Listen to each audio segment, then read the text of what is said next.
South Carolina. Thank you, Madam President.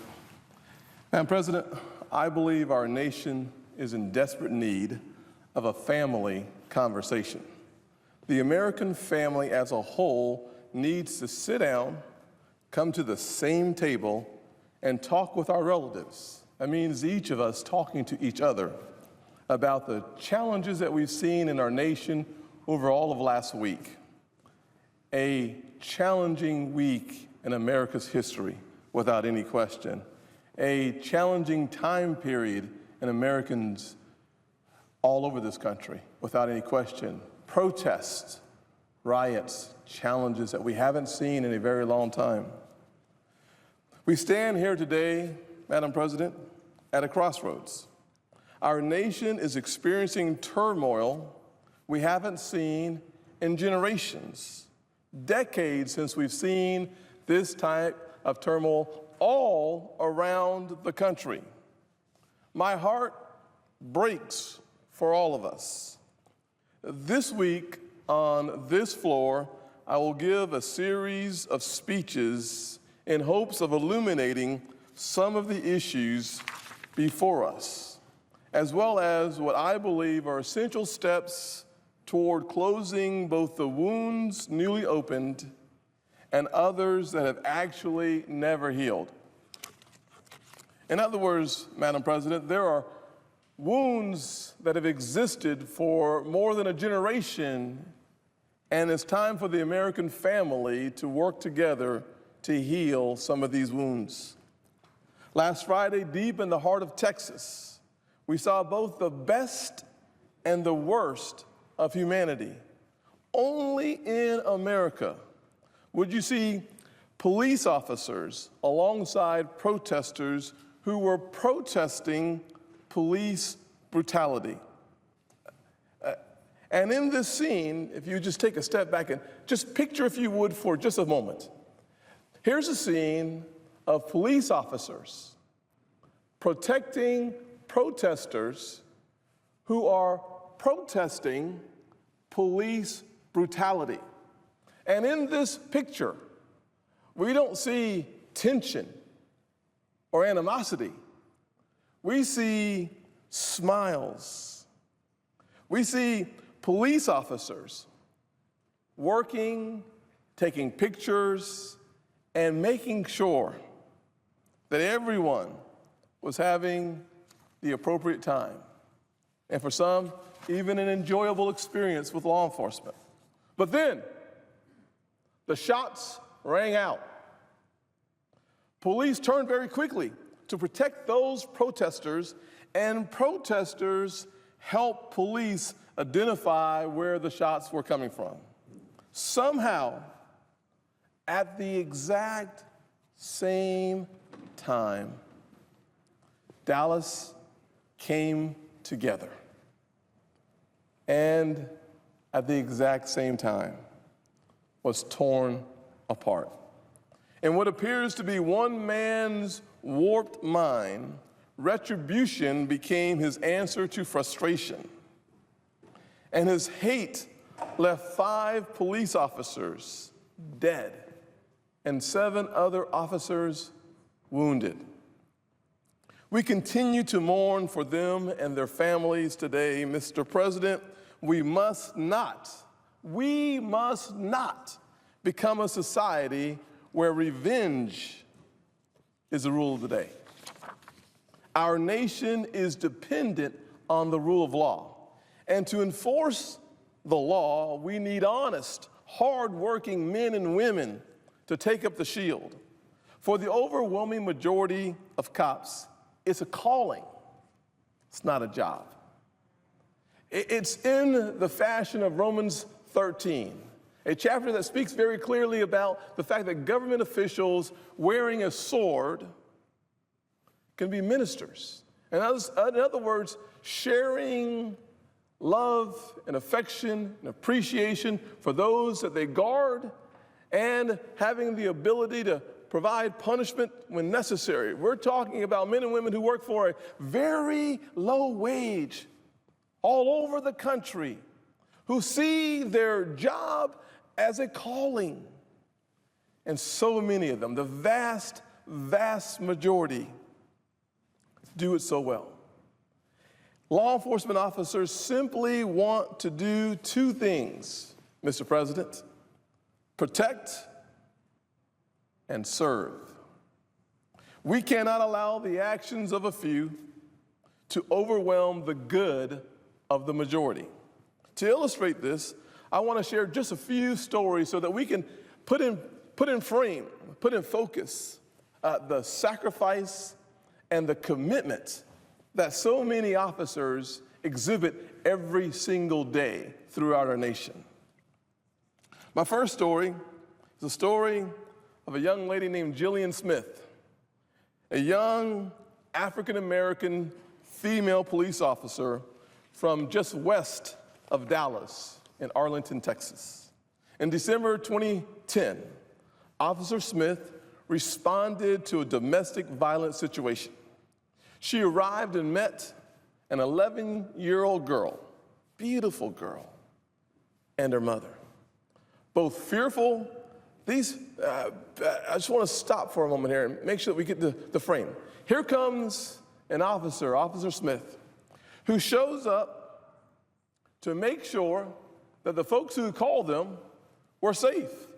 The people they called were an 11-year-old girl and her mother, who were fearful that the mother's boyfriend would show up and do something dangerous.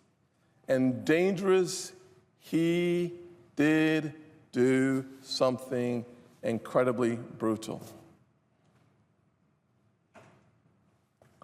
Officer Smith, hearing gunfire, in an instant, jumped on top of the body of the 11-year-old. And as the bullets rang out, she kept herself on top of that 11-year-old girl.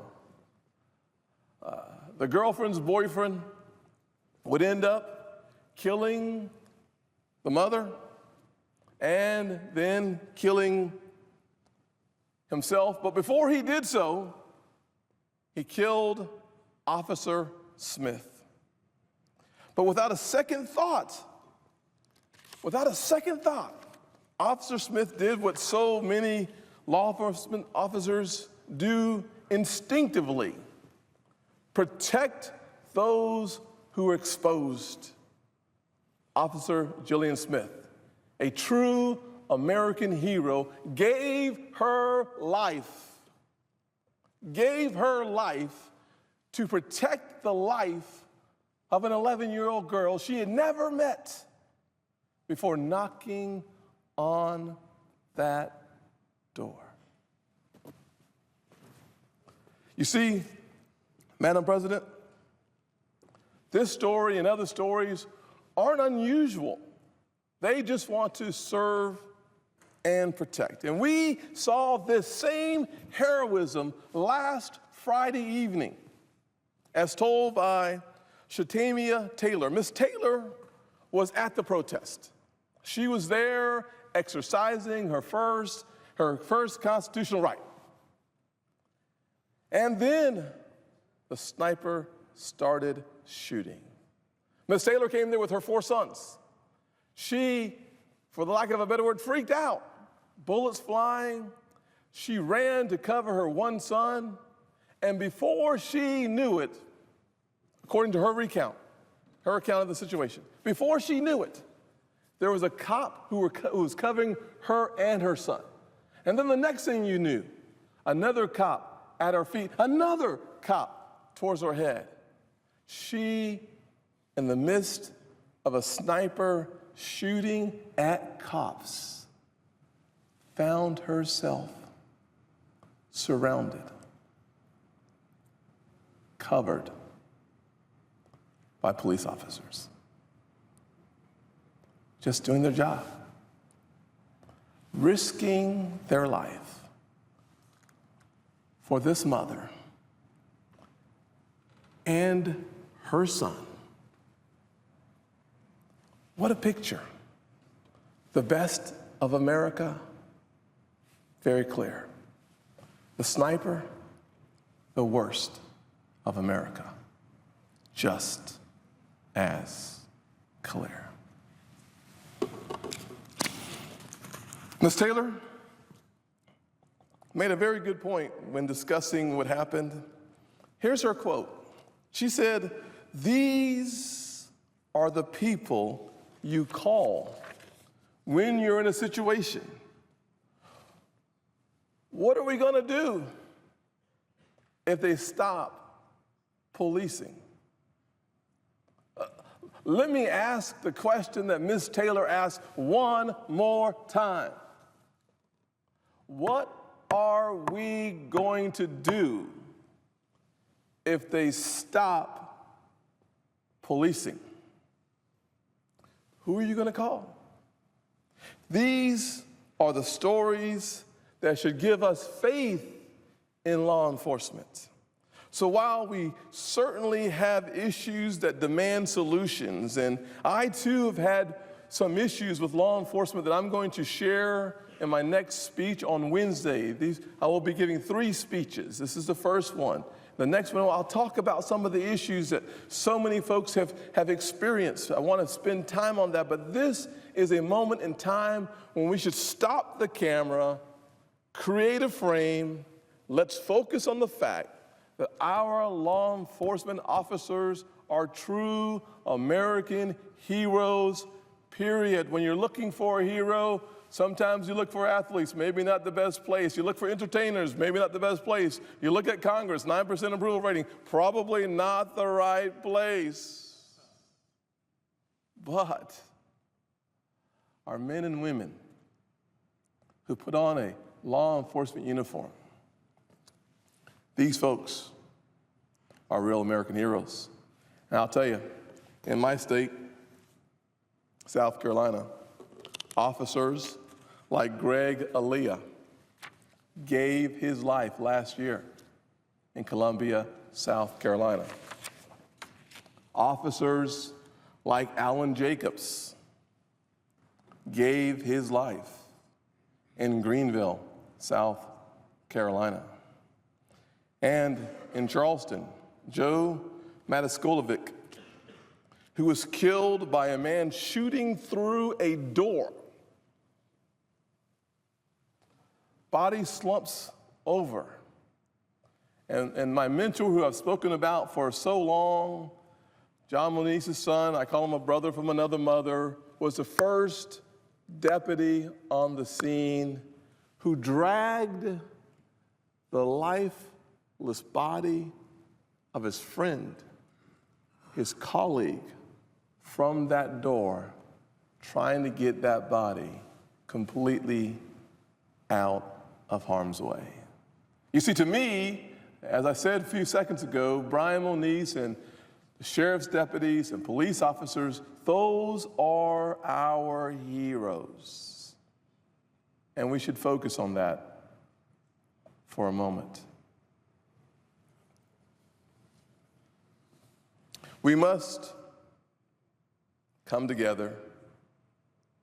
We must find solutions.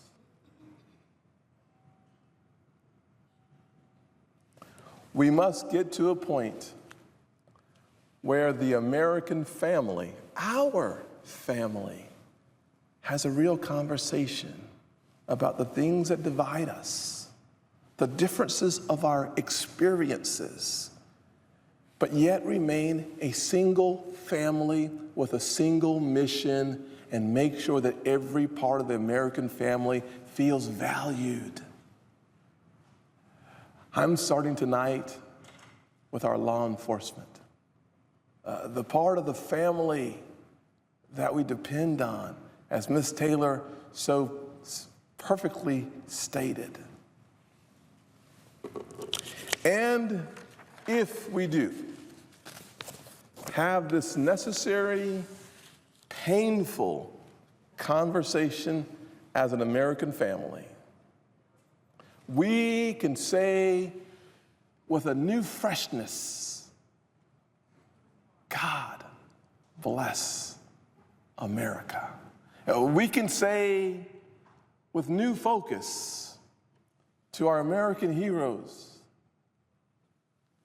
God bless our law enforcement community.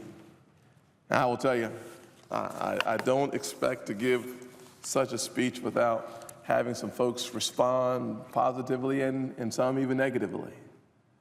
But this night, this day, knowing that tomorrow in Texas, our current president, our former president, and a number of folks throughout the state of Texas will be together in a part of our family territory, celebrating the sacrifices, mourning the loss, but doing something that needs to be done. And it is simply this, Madam President, not coming as a Democrat, not coming as a Republican, not coming as a Black American, not coming as a white American, not coming as an Hispanic American, but coming to a family gathering for a family funeral, plural,